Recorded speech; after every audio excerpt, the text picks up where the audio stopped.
Hi, I'm Alpa Mistry, a proud parent of Sycamore kids. I have two daughters, Anaya and Sanvi. Anaya is in 5th grade and Sanvi is in 2nd grade. And I'm here today with a recipe of an Indian vegetable named Dum Aloo. Aloo means potato and Dum means you cover it with you cover the vegetable tightly with a lid and let it simmer. So in Indian language you call it give it a dum. And this can be eaten with Costco naan. You get it or Indian store. There are some roti options. So it can be eaten with rice. So the ingredients that we need for Dum Aloo are need mustard oil. That's here. And then we need cumin seeds. Okay, by the way, this is the whole Indian masala that we use on daily basis. And I can introduce them. This is turmeric. This is cilantro and cumin powder. This is cumin seeds. This is called Garam Masala. It's blend of all different masalas like clove and cinnamon and cumin and everything. And these are mustard seeds. Red chili powder, and these are just dried red chilies. So for today's recipe, we need cumin seeds, we need green chilies, which I'm going to chop soon. We need this bay leaves. If you can see, these are bay leaves. We need cloves powder, we need red chili powder, and we need cashew nut powder. We need turmeric powder, as I mentioned. We need garam masala from there. We need fenugreek, dried fenugreek leaves. 3 to 4 tomatoes, which I'm going to cut soon. Salt to taste, and half a cup of yogurt. So this gravy is very unique because it has no onions, no garlic, which is usually there in every Indian food almost, like especially this kind of curries.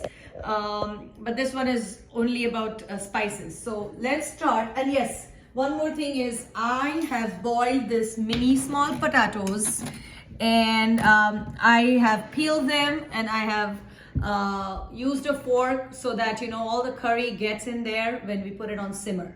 So the potatoes are ready. I'm going to cut the tomatoes. By the way, this is cutting board from Cutco, and this knife, it's a cheese knife, but oh, I love it the way it cuts. It's pretty cool. It cuts so well, and the amount of food that we cook, it's a must in the kitchen. I would say that. So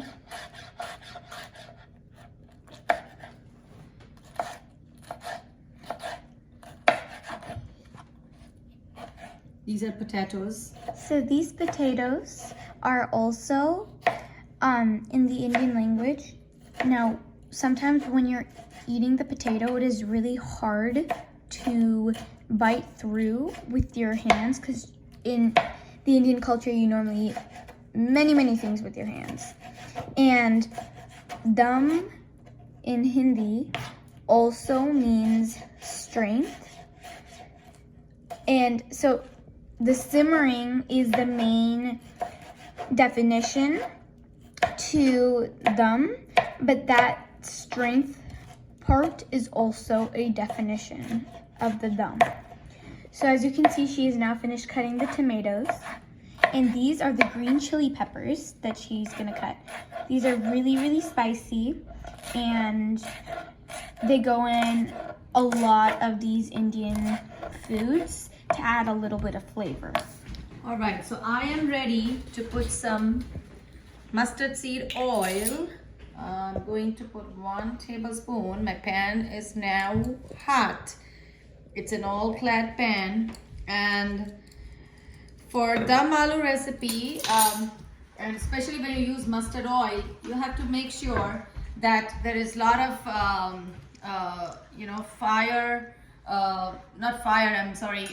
It has to really simmer well before you can add cumin seeds and everything. You have to see the smoke basically, so you know that it's like a well done oil, because it's a very strong flavored oil, so you really don't want to use it without the smoke coming out of it. Now I'm going to add cumin seeds, and it's almost like I think 1/2 teaspoon. So I'm going to add at least 1 teaspoon of cumin seeds. I'm going to put low.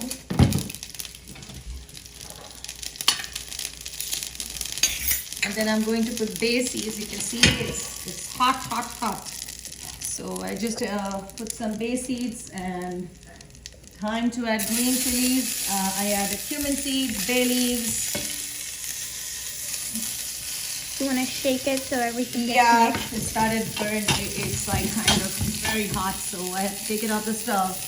I'm going to add fennel seeds powder. Fennel seeds powder. I'm going to add, I think, 1 tablespoon.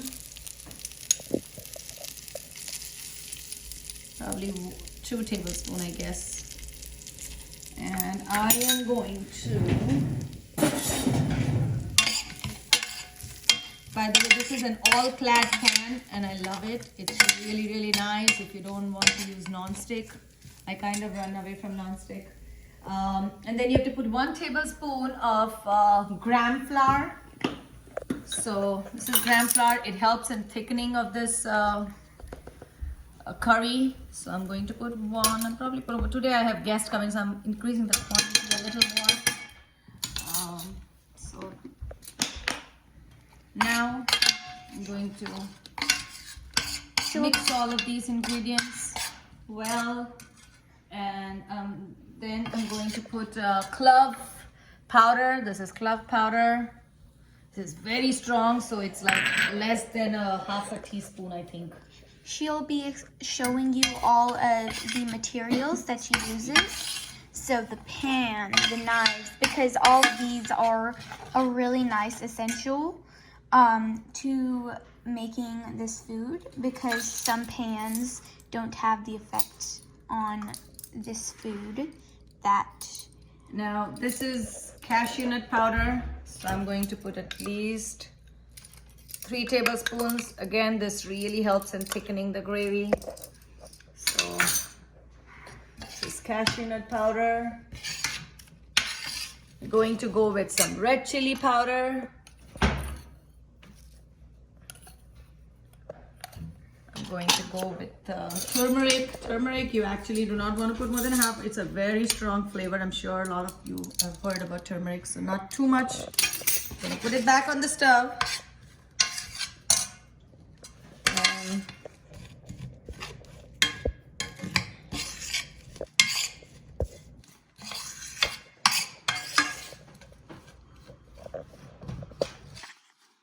Next step, I gotta put some garam masala. I said like, oh, it's a blend of masala. You can find this. I think even Costco sells it if I'm not mistaken, but Indian store surely. You can put like 1/2 teaspoon, or probably 1 teaspoon is good. And this is excuse me, cilantro powder. It's a cilantro cumin powder. I'm going to use 1 tablespoon of this. This adds really good flavor to food. And now this is an important ingredient for Indian curries. It adds amazing flavor, and that is these are dried fenugreek leaves. So you can actually just crush them with hand. It adds really, really good flavor to it. So I'm going to add that. And after this, we got to put 3 to 4 tomatoes.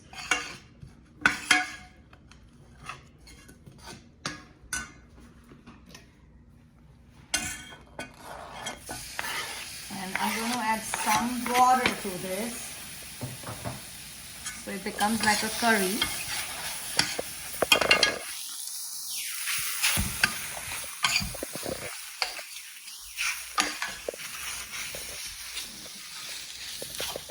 I feel like I have put less oil, so I'm going to like add some oil. It always scares me to put too much oil in food. And I'm going to add some water.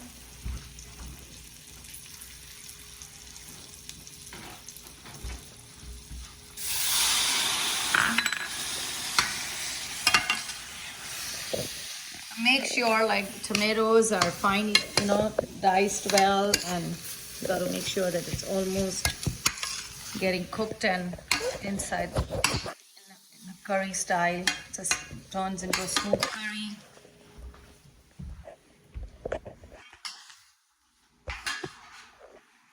Because if chocolates and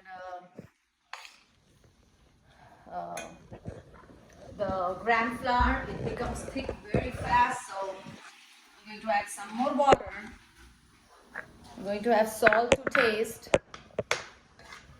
Salt. Oh, I'm sorry. So salt to taste.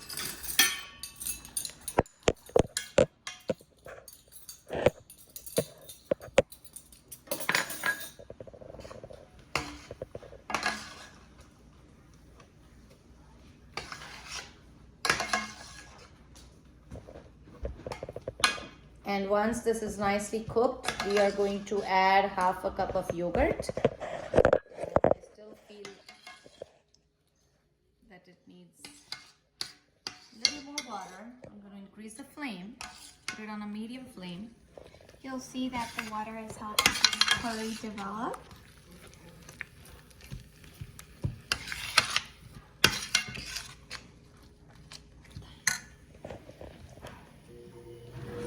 Yeah, you can put it. So the key is whenever you put the yogurt, you got to make sure you're constantly stirring.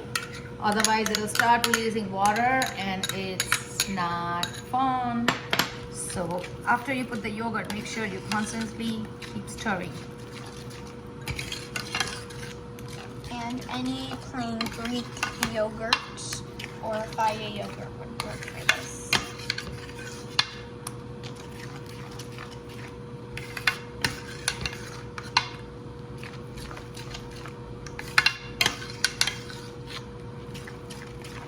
So you see, constant stirring really helps to mix the yogurt.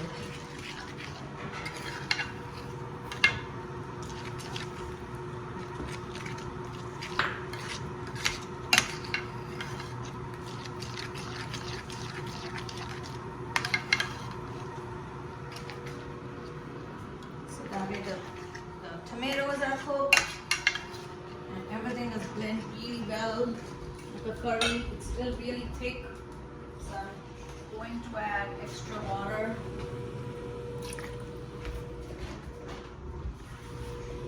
It's almost time to put the potatoes in it. And once we put that, we're going to try and simmer it for 10-15 minutes.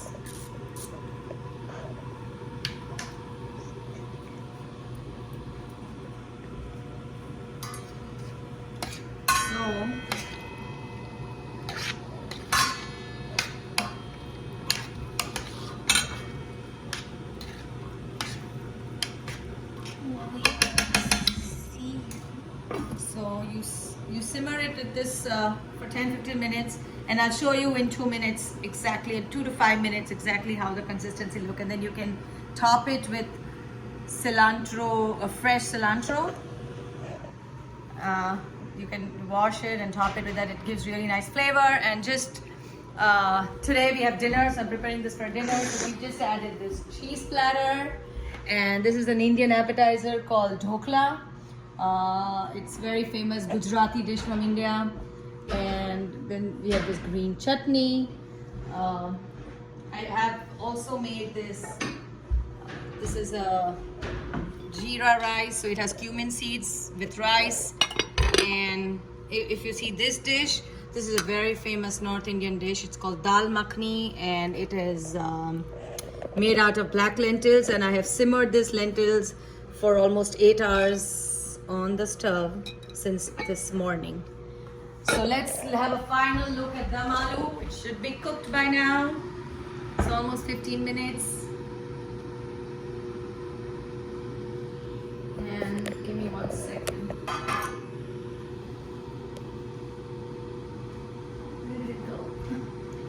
In case you were wondering how it got done that fast, we did do some editing because of our time limit.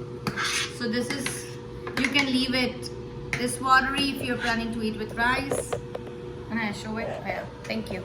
and you can, you know, keep simmering it till the gravy becomes thickened, and you can eat that with chapati, with naan, and everything. So I hope you like my recipe, and if any of you you know, needs more help or suggestions on any ingredients, you can reach me at Sycamore, on my Sycamore email, or Which is if you really try this and you make and you like it, do email me then too. All right, enjoy. Thank you. By the way, her email is mystery.alpa@sycamoreparents.org.